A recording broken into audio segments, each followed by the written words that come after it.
other than the John Parrott game the year I won it, all my other matches were basically kind of tactical games.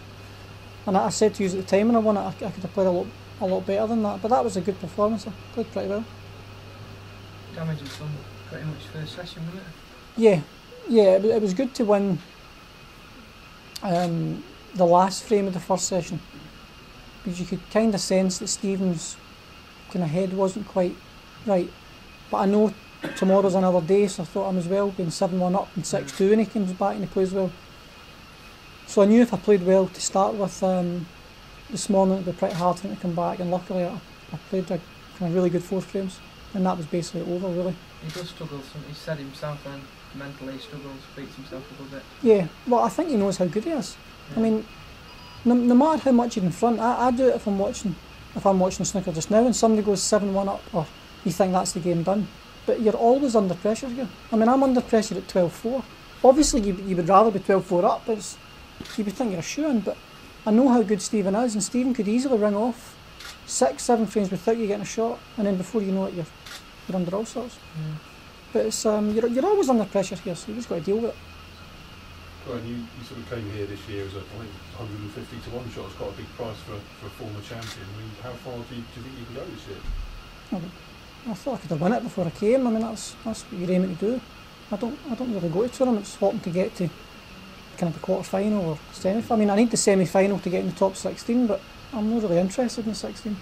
But obviously, if I win the tournament, I'll get the 16. But I would rather have a chance of winning this than getting the 16. John Higgins, when he went out today, said he hoped you would go on to win it. How much of a shock was that to see John go out today? I think it was a massive shock. No disrespect to Steve, but I thought it was an unbelievable shock, John losing. I think it was a fantastic performance for Steve to hold on and win that match. I thought he'd done unbelievably well. You also got Mark, and the two of you seem to be the best sort of 2 players here at the moment, form-wise. Yeah, I think Mark, from what I've saw, any time I've turned interactive on, he's on a 147 every time I turn it over. I think Mark's clearly playing the best out of anybody. And I think, as you said, I've played pretty well myself. I mean, I never had a great finish to the match with Peter Ebden, but I still think that was more attitude, and I probably switched off thinking the match was done. But the game with Stephen was good, so if we both play like that, it should be a good game. How much does it help you being a former champion, Graeme, going into matches against guys like Mark? I think it's a massive advantage.